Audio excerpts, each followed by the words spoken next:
নমস্কার বন্ধুরা, গল্পের চিলেকোঠা পরিবারে আপনাদের সকলকে স্বাগত জানাই। আমি সায়নী। আজ আমাদের নিবেদন বিখ্যাত সাহিত্যিক শ্রী বিমল কর রচিত গল্প নিষাদ। গল্পটি কেমন লাগলো কমেন্টে জানাবেন। যদি ভালো লাগে লাইক করবেন, আর চ্যানেলটিতে যদি নতুন হয়ে থাকেন সাবস্ক্রাইব করবেন। তবে চলুন আর দেরি করব না, শুরু করি আজকের গল্প। শ্রী বিমল কর রচিত নিষাদ।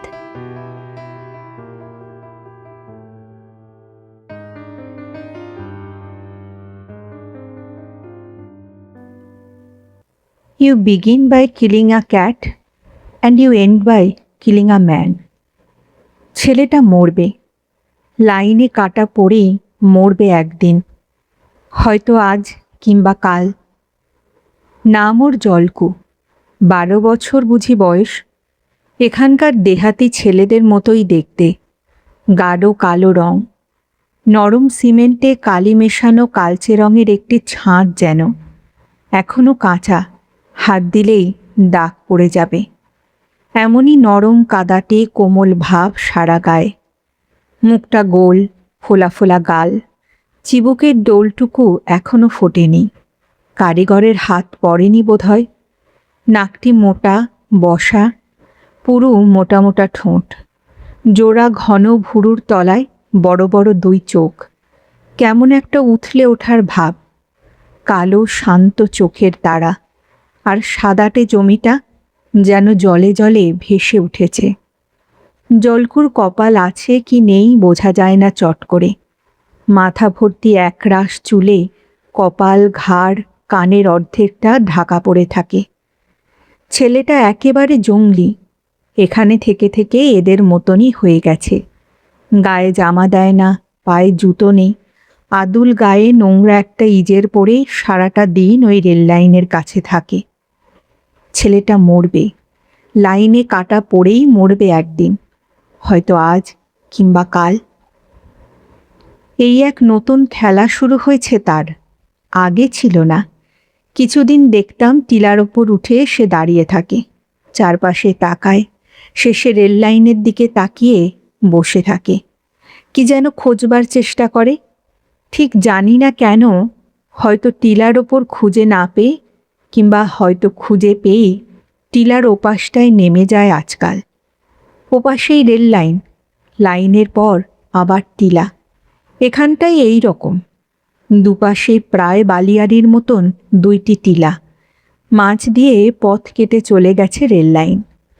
পূব আর পশ্চিমে বেশি দূর ছড়িয়ে পড়েনি টিলার ঢল, 100 গজ বড় জোর। তারপর মাঠ আর মাঠ, অস্পষ্ট জঙ্গল, পূবে একটা ছোটোখাটো নদীর পুল।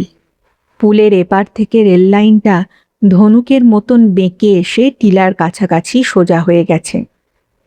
জলকু টিলা থেকে নেমে রেল লাইনে চলে যেতে শুরু করেছে আজকাল। আর নতুন যে খেলা খেলতে শুরু করেছে তা বাস্তবিক নতুন নয়, কিন্তু দিনে দিনে কেমন এক ভয়ঙ্কর খেলা হয়ে উঠছে তা। ছেলেবেলায় কে না এই খেলা খেলেছে। রেল লাইন থেকে পাথর কুড়িয়ে আমরাও লাইনে তাক করে পাথর ছুঁড়েছি, দেখেছি টিপটা কীরকম, হাতের জোর কতটা, লাইনের গায়ে পাথরের চোট লেগে ফিনকি জলে কিনা, শব্দটা কেমন হয়।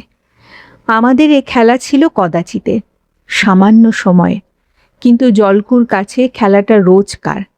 আজকাল প্রতিদিন সে এই খেলা খেলছে, প্রতিদিনই। আর এই খেলায় তার ক্লান্তি নেই, বিরক্তি নেই।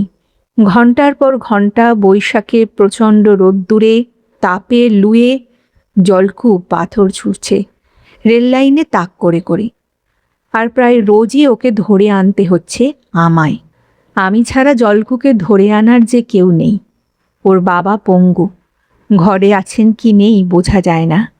এক এক সময় ক্ষেপে গিয়ে যখন চেঁচাতে শুরু করেন, গালিগালাজ ছোটান, তখন বোঝা যায় আমার পাশে ও বাড়ির কোনো ঘরে একজন পুরুষ মানুষ আছে। নয়তো জলকুদের বাড়িতে শোনার মতন গলা আর কারণ নেই। জলকুর মাকে আমি কমই দেখেছি, চেহারা মুখ কিছুই ভালো করে দেখতে পাইনি, ধারণাও করতে পারি না সেই অবয়ব। অত্যন্ত ঝাপসাভাবে যেটুকু আকার তৈরি করতে পেরেছি, তাতে মনে হয় জলকুর মা রোগা, রুগ্ন, কালো, অত্যন্ত লাজুক বা গোঁড়া গ্রাম্য, মুমূর্ষ পশুর মতন পড়ে পড়ে ধুঁকছে। রান্নাঘরের উনুন, মশলা বাটা, ঘরঝাড়, কুয়াতলায় বসে বাসন মাজা, সংসারের এই শখানেক অবশ্য কর্তব্যের মধ্যে জলকুর মার ভোর শুরু হয়। আর স্বামীর অসার দুর্গন্ধ শরীরে মালিশ মাখাতে মাখাতে মাঝরাতের বেহুশ ঘুমে ঢুলে পড়ে দিনটা। তার দিনটা এভাবেই ফুরিয়ে যায়। জলকুর বাবা কি রোগে পঙ্গু হয়েছেন আমি জানি না। শুনেছি বছর 2 ধরে ভদ্রলোকের এই অবস্থা। ডান পাশটা পড়ে গেছে, একেবারে শুকিয়ে চিনসে গেছে। জলকুর বাবার সঙ্গে আমার 2-1 বার যা সাক্ষাৎ, তাতে আমরা দুজনেই স্বল্পভাষী হয়েছি। ভদ্রলোকের সেই দুর্লভ গুণ আছে, দুর্ভাগ্যের কথা ফেনিয়ে ফাঁপিয়ে বলতে চায় না যারা। আমার সহানুভূতি পাবার আশা উনি করেননি, ইতিবৃত্ত শোনাননি পঙ্গু তার।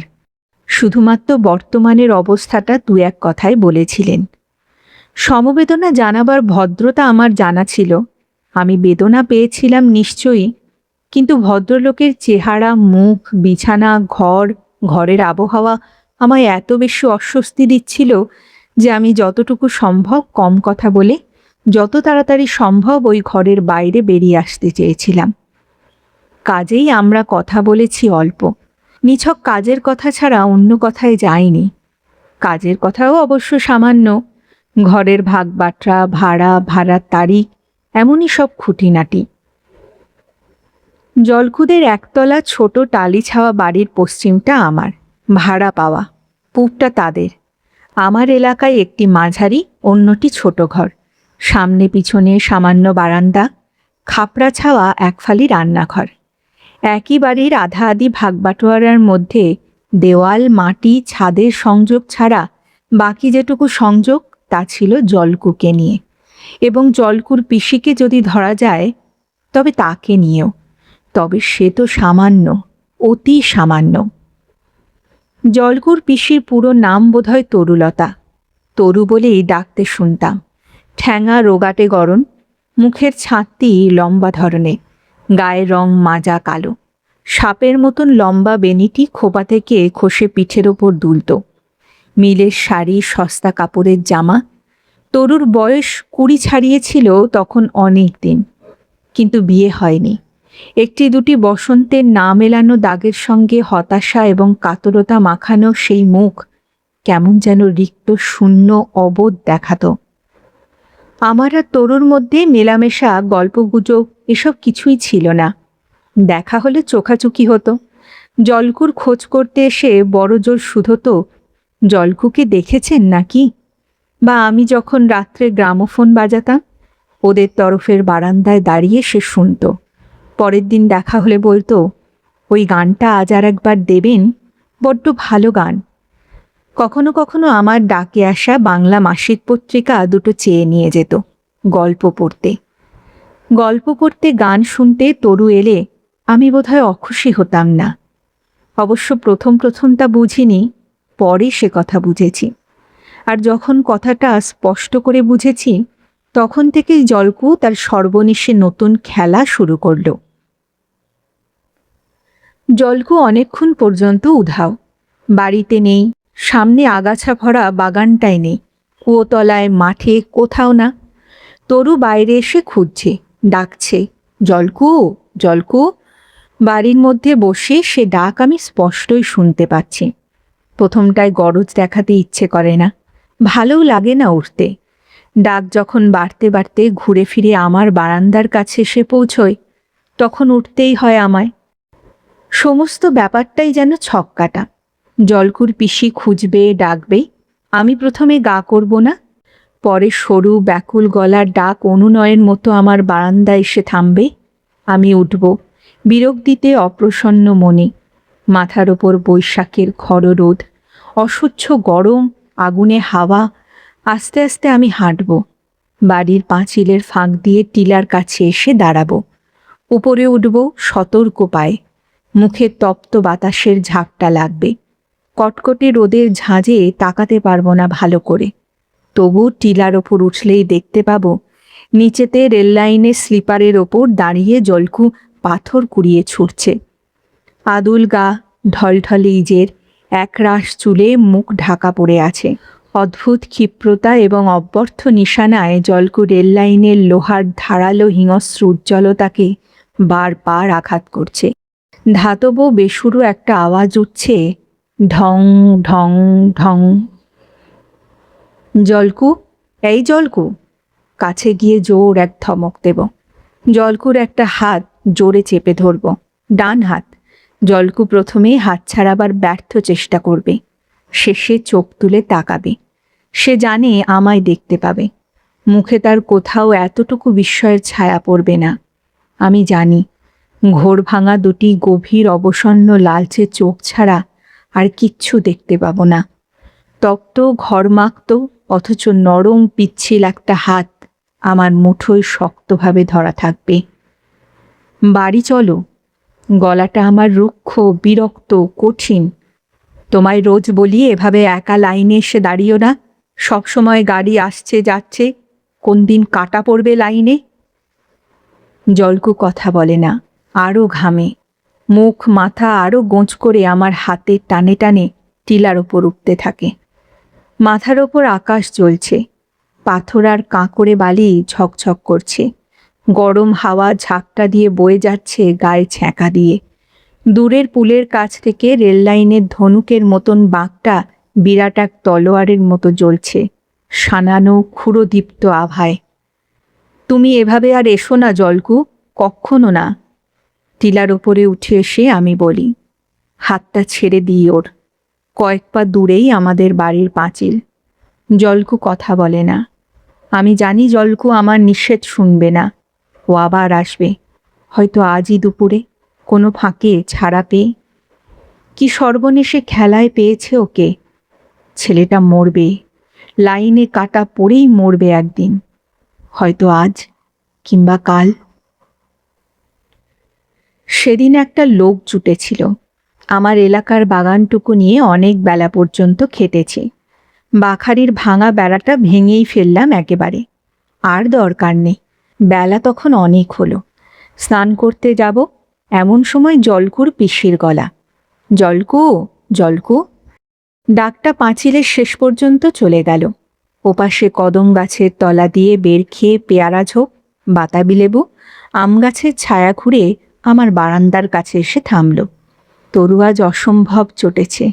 সে বললে, মরবে, মরবে একদিন হতভাগা। মরুক, আমারও হাড় জুড়োয়। বৈশাখের বুঝি শেষ সপ্তাহ চলছে। অসহ্য গরম, মাথার ওপর চোখ তোলা যায় না। গলা তামার মতন প্রতপ্ত আকাশ বেয়ে আগুন ঝরে পড়ছে। খাঁ খাঁ করছে চারপাশ। তেঁতুল কি কাঁঠালের ঝোপ, কাঠ হয়ে দাঁড়িয়ে আছে মাঠে। একটি কাক কি চড়ুইও ডাকছে না। টিলাটা যেন পুড়ছে। পাথরগুলো রোদ আর তাতকে দ্বিগুণ করে দিয়ে ছুঁড়ে দিচ্ছে চোখে, গায়ে। আমার চোখ জ্বালা করছিল। নিঃশ্বাস অসহ্য গরম। কানের পাশ দিয়ে লুয়ের হলকা বয়ে যাচ্ছিল। কিন্তু জলকু, জলকু একটার পর একটা পাথর কুড়োচ্ছিল আর রেল লাইন থেকে ছুঁড়ে ছুঁড়ে মারছিল রেল লাইনেই।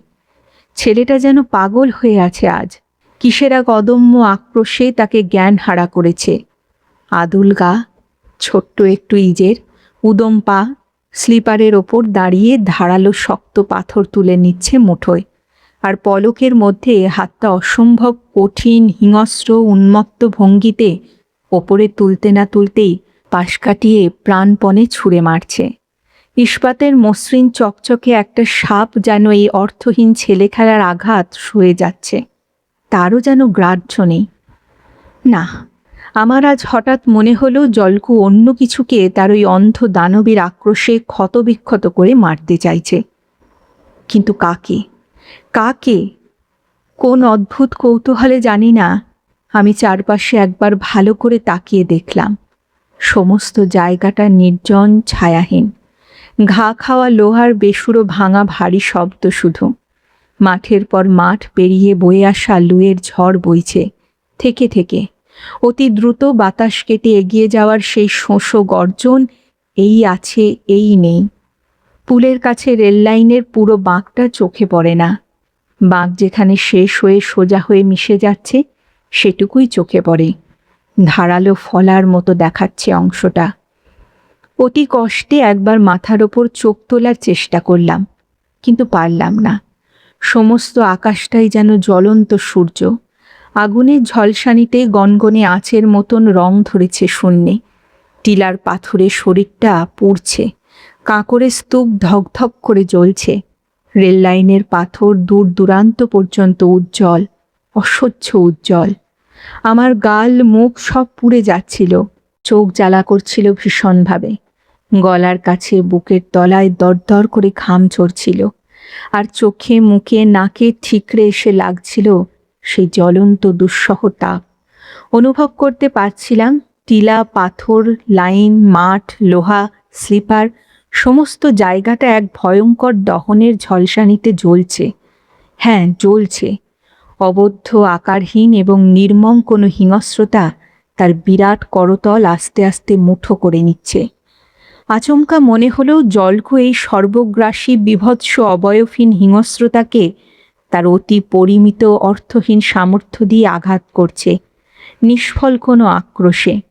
আমার মাথার শিরায় রক্তের প্রবাহ হঠাৎ যেন জমে শক্ত হয়ে যাচ্ছে। অদ্ভুত ভীত এক অনুভূতি হলো আমার। মুহূর্তের জন্য নিঃশ্বাস প্রশ্বাস হারালাম। চোখ অন্ধকারে ঠিকরে পড়ল। অসহ্য এক ব্যথা ঘাড়ের কাছে ছুরির ফলার মতন বিঁধে গেল। জলকু, এই জলকু!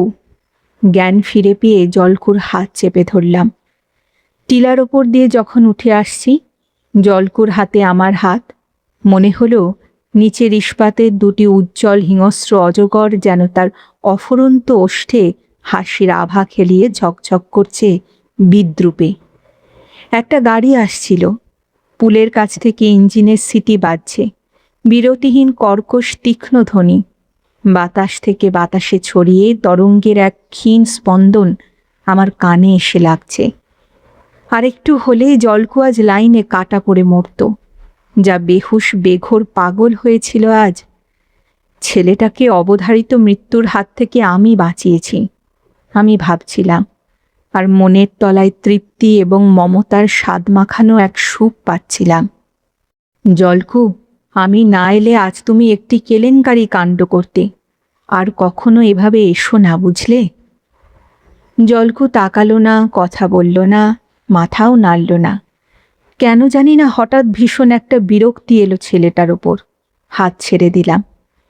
ছেলেটা মরবে, লাইনে কাটা পড়েই মরবে একদিন, হয়তো আজ কিংবা কাল। মাঝে জলকুর অসুখের মতন হলো। একদিন বিকেলে জ্বর এলো। দেখতে দেখতে হু হু করে জ্বর বাড়ল। 5 পর্যন্ত উঠে থামল তখনকার মতো। ছেলেটা জ্বরের ঘোরে অজ্ঞান, চোখ চাইতে পারছে না, সারাটা মুখ ঝলসে যাচ্ছে। এখানে কাছাকাছি কোথাও ডাক্তার বদ্যি নেই। আমার মনে হলো তাঁত জ্বর। জলপটি দিতে বললাম তরুকে। সেই সঙ্গে আমার হঠাৎ প্রয়োজনের হোমিওপ্যাথি বাক্স থেকে তখনকার মতো একটু ওষুধ। পরের দিনও জ্বর থাকলো। ডাক্তার এলো বাড়িতে। জলকুর বাবা জলকুর মাকে গালাগালি দিচ্ছে শুনেছি। ডাক্তার না ডাকার জন্যে নয়, অন্য কোনো প্রাসঙ্গিক কারণে বোধহয়। জলকুর মা যথারীতি উনুন আর বাসন আর কাপড় কাচা নিয়ে ব্যস্ত। তরুই যা বার দুয়েক আমার কাছে এলো ওষুধ চাইতে, এটা ওটা বলতে। রাত্রে যেন জলকুর মাকে কাঁদতে শুনেছিলাম। সম্ভবত বারান্দায় এসে অন্ধকারে বেচারি একটু আড়াল দিয়ে কাঁদছিল। জলকুর জ্বর ছাড়ল পরের দিন ভোরে, একেবারে ছেড়ে গেল, গা ঠান্ডা। তরু এসে খবর দিল আমায়। নিজের ওষুধের মহিমায় নিজেই মুগ্ধ এবং অভিভূত হচ্ছিলাম। গর্ববোধ হচ্ছিল। খুশি মনে তৃপ্ত মুখে তরুর দিকে চেয়ে থাকলাম। তরু আঁচলের আগা দিয়ে আঙুলে পাক দিচ্ছিল আর খুলছিল। হঠাৎ বলল, জ্বরের ঘোরে বারবারই জলকু তার মানিককে খুঁজেছে। বৌদি বালিশ এগিয়ে দিয়েছে। জলকু তাই বুকের কাছে জাপটে ধরেছে। অসহ্য একটা রাগ মাথার মধ্যে দপ করে জ্বলে উঠল।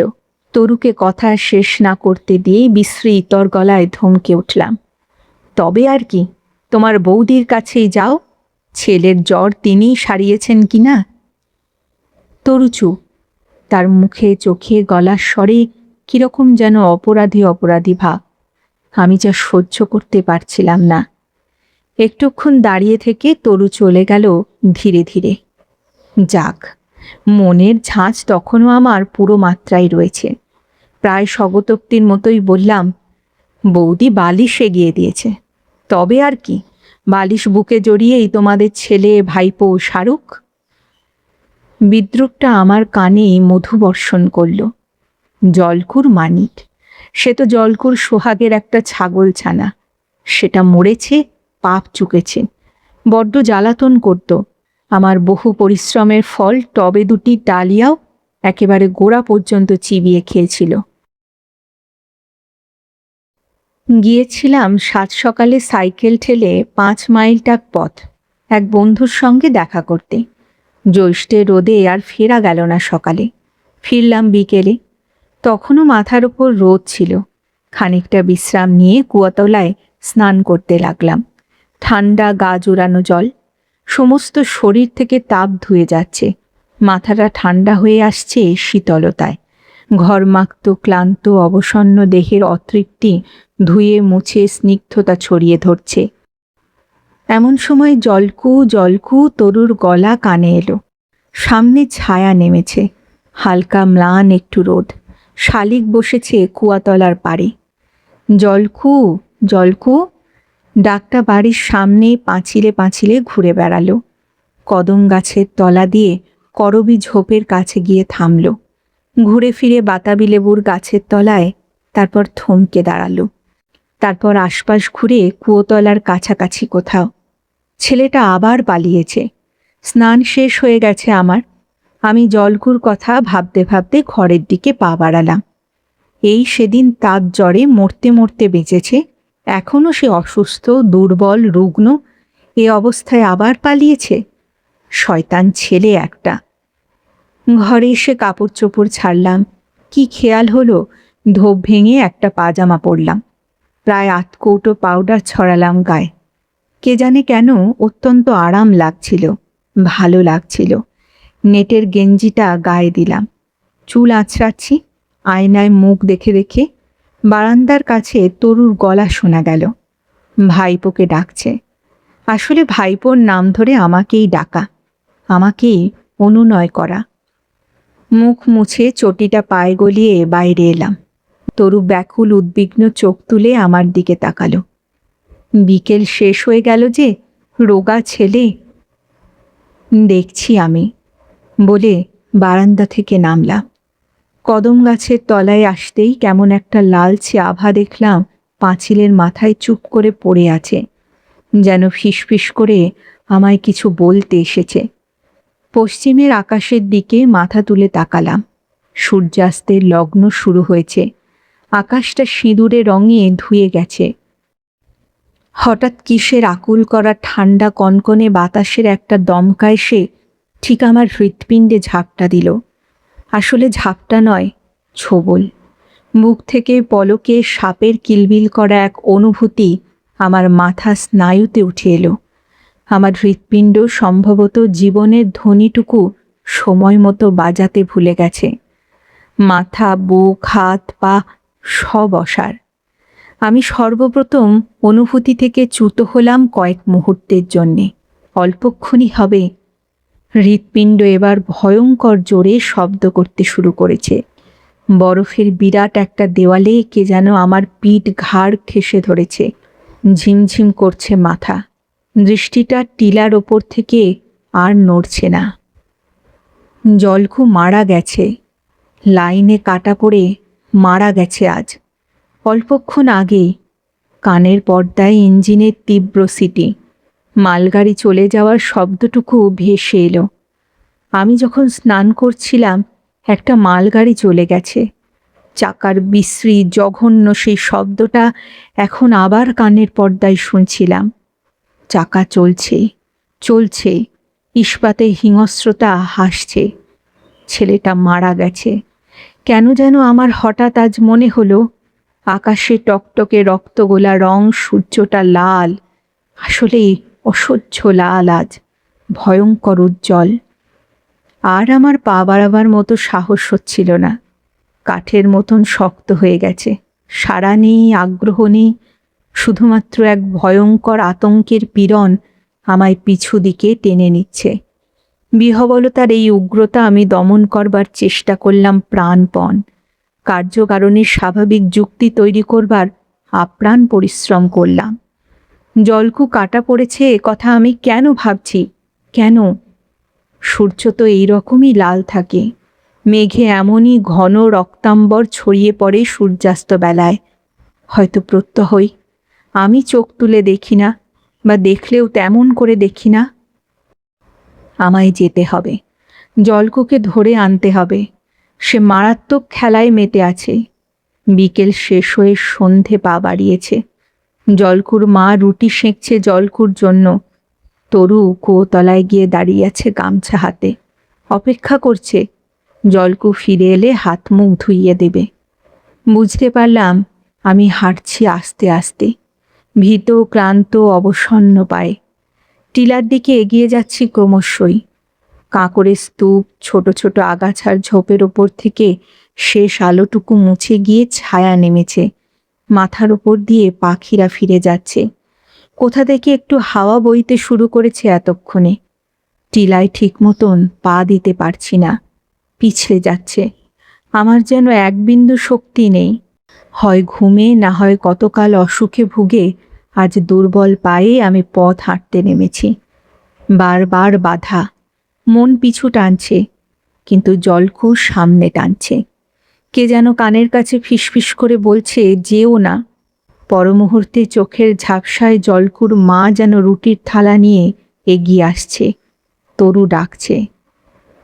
জানি না কেমন করে কখন টিলার ওপর এসে দাঁড়িয়েছি। সূর্য সেই লহমায় কোন দূর দূরান্তে ডুব দিতে যাচ্ছে। যাবার আগে শেষ নিঃশ্বাসের মতন প্রাণের কোনো অদৃশ্য শক্তি সূর্যপিণ্ড থেকে আলোটুকু ঢেলে দিচ্ছে। এই আলো অসহ্য গাঢ়, আশ্চর্য রকম লাল। আমি জীবনে কখনো এই রকম রং দেখিনি, কখনো নয়। এত ঘন, জীবন্ত, ভাষাময় হতে পারে রং আমি জানতাম না। এখন জানলাম। দেখলাম টিলার তলায় অসার রেল লাইন। এক ঝলক সেই আলো, হিংস্র ধারালো ইস্পাতের ওপর মুঠো মাপের জায়গাটুকুতে আলোটা ছিল। আমার চোখের সাড়া পেয়ে আঙুল দিয়ে কি যেন দেখালো, তারপর উড়ে গেল। ছায়ার মধ্যে তালগোল পাকানো কালো জামা পরা জলকুর একটু চিহ্ন। পাথরের গায়ে গায়ে আর সব নিশ্চিহ্নে, সব। কত রাত জানি না। চারিধারে অখণ্ড নিস্তব্ধতা, অন্ধকার। পাশের বাড়িতে একটি মুমূর্ষ গলার প্রায় শব্দহীন কান্নাটা শেষবারের মতন শুনেছি অনেকক্ষণ। এখন হয়তো মানুষটির গলা বুজে গেছে, আর শব্দ বেরুচ্ছে না। জলকুর পিসি হয়তো বিছানা জাপটে কাঁদতে কাঁদতে ঘুমিয়ে পড়েছে। জলকুর বাবা? জানি না। আমি জেগে আছি। ঘুটঘুটে অন্ধকার আমার ভরে রেখেছে। মনে হচ্ছে এই লুকিয়ে থাকার খেলা আমি শুরু করেছি কত কাল আগে।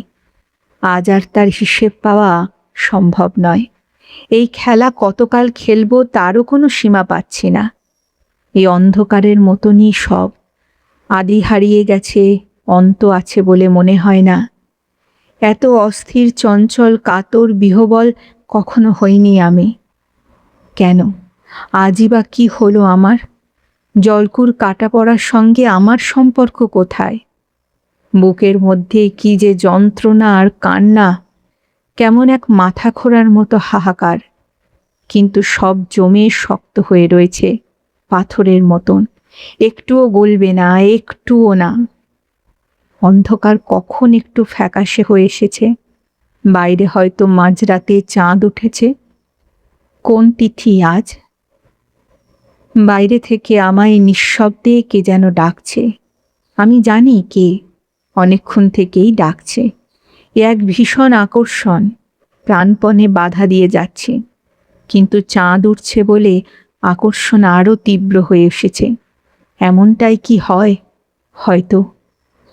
কদম গাছের পাতা সরসর করে কাটছে, বাতাবি লেবুর তলায় কাঠবেড়ালিরা ছুটছে। জলকুর দড়ির দোলনা ছিঁড়ে গেছে কবে, তার মানিকের কাঁঠাল পাতা জমে জমে রোদে শুকিয়ে খসখসে হয়ে উঠেছে। এখন বুঝি হাওয়া ছিল একটু, শুকনো কাঁঠাল পাতা খসখস করে উড়ে গেল। আমায় ধরে রাখতে পারল না ঘরের অন্ধকার। আমার বুক, মন, পা, প্রতিটি ইন্দ্রিয় যেন একবার শেষ চেষ্টা করে সেই অদ্ভুত জাদুকরী তীব্রতম আকর্ষণের কাছে নিজেকে সমর্পণ করল। বাইরে বারান্দায় এসে দাঁড়ালাম। চাঁদ ওঠেনি, উঠবে। পা বাড়াতে গিয়ে ফুলের টবে পা আটকালো। হাত বাড়িয়ে পথ ঠাউর করতে গিয়ে মনে হলো এটা সেই ফুল ছেঁড়া ডাল চিবানো ডালিয়া। জলকুর মানিকের একটা বিরাট অপরাধের স্মৃতি। দুপা এগিয়ে বারান্দার নিচে মাঠে নামলাম। পাশের বাড়ি অসার, মনে হলো শূন্য, হয় সবাই মরে গেছে না হয় ছেড়ে চলে গেছে। পোড়ো বাড়ির ভ্যাপসা গন্ধ যেন নাকে এসে লাগলো। শ্যাওলা জমে জমে কালো দেওয়ালের অত্যন্ত আবছা একটু আভাস। তরু কি চলে গেছে? তরু জানতো আমি ফুল ভালোবাসি, তরু জানতো আমি গান ভালোবাসি, তরু জানতো আমি তাকেও ভালোবাসতে শুরু করেছিলাম। সবই জানতো তরু, তার অজানা তো ছিল না কিছুই। সেই যে একদিন এক ঘন মেঘলার আঁধার হয়ে আসা দুপুরে তরু অসার পায়ে আমার ঘরে এসেছিল। আমি ছিলাম, সে ছিল। ঝোড়ো ধুলোর ভয়ে জানলা বন্ধ ছিল। পাশাপাশি বসে আমরা, ঘন ভরা মেঘলার ঘনতা। এমন সময় জলকও ছুটে এসে ঘরে ঢুকল। তরু চমকে উঠল, আমি চমকে উঠলাম। জলকু তার মানিককে খুঁজছে, ঝড় উঠেছে কিনা তাই। মানিকের সেই দ্বিতীয় অপরাধ। চাঁদ উঠল। আমি টিলার ওপর উঠছি। চরাচর নিস্তব্ধ, বাতাস বইছে। তাল তাল এবড়ো খেবড়ো ছায়া ছড়ানো এদিক ওদিক, কোথাও হালকা কোথাও নরম। চাঁদের অতি মিহি ঝাপসা আলো আমাকে ছায়াহীন করেছে। জোনাকি জ্বলে না এখানে, ঝিল্লিরব হয়তো আজ। কোনো হুঁশ নেই আমার, মতিভ্রম হয়েছে হয়তো, বা কোনো কুহকের ডাকে চলে এসেছে। টিলার ওপর উঠে এসে দাঁড়ালাম। নিচে রেল লাইন, কত যেন নিচু, চাঁদের মিহি জলের মতন সাদা একটু আলো। রেল লাইনের সার নেই, পাথরের কুচিগুলো চুপ। হঠাৎ মনে হলো আমি যেন কিছু একটা ধরে রেখেছিলাম এতক্ষণ, তার ভার ছিল হাতে। আচমকা মনে হলো সে ভার আর নেই, ফেলে দিয়েছি, ছুঁড়েই দিয়েছি। টিলার গা বেয়ে গড়িয়ে পড়ছে, গড়িয়ে গড়িয়ে পড়ল। শব্দ কি শুনলাম? না না, শব্দ নয়। তারপর চাঁদ একটু উজ্জ্বল হলো মুহূর্তের জন্য। এক মুঠো করুণ বিষণ্ণ আলো দুলে দুলে রেল লাইনের একটু জমিতে কাঁপল, যেমন কাঁপা জলে আলো কাঁপে। জলকুর রক্ত বুঝি ওখানেই ছিল, কিংবা মানিকের রক্ত বুঝি পাশেই ছিল, শুকিয়ে গিয়েছিল কবে। ক্ষীণ চাঁদ প্রকাণ্ড এক ভাসন্ত মেঘের আড়ালে ঢাকা পড়ে গেল। কখন কদমতলার কাছে আবার ফিরে এসে দাঁড়িয়েছি। জলকুদের ঘর থেকে পোড়ো বাড়ির গন্ধ ভেসে আসছে। এখানে দাঁড়িয়ে আমি নিজের মন এবং সত্তাকে ভাঙছি দুভাগে, এক ভাগ আমি, অন্যটি জলকো। মানুষ যখন তার নাগালের কাছে শূন্যতা ছাড়া আর কিছুই হাতড়ে পায় না, অথচ তার কথা থাকে, তখনই বোধহয় এইভাবে সে নিজেকে ভাঙে। জলকুর আদুল গা, কালো তুলতুলে চেহারা আমার চোখের সামনে ভাসছে। আস্তে আস্তে তার মুখ স্পষ্ট হলো।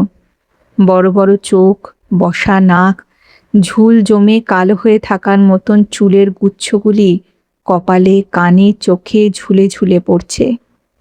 মনে হলো জলকু পাথর ছুঁড়ছে, পরিচ্ছন্ন অথচ হৃদয়হীন এক ষড়যন্ত্র, এবং অনেক সবল কঠিন নির্মমতার বিরুদ্ধে সে বোকার মতন তার ছোট্ট পলকা হাতে শুধু পাথরই ছুঁড়ছে, ব্যর্থ আক্রোশে। কত কথা বলার ছিল, বলা হলো না, বলতে পারলাম না।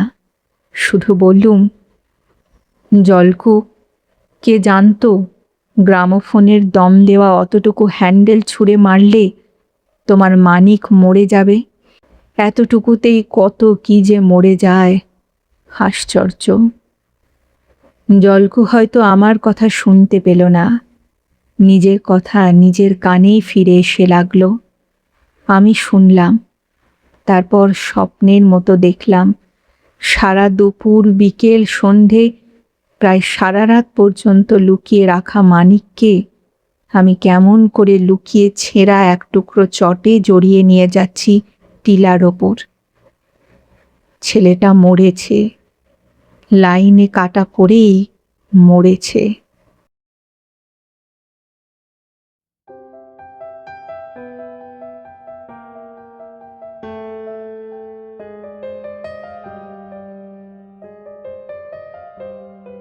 শুনছিলেন আজকের গল্প শ্রী বিমল কর রচিত নিষাদ।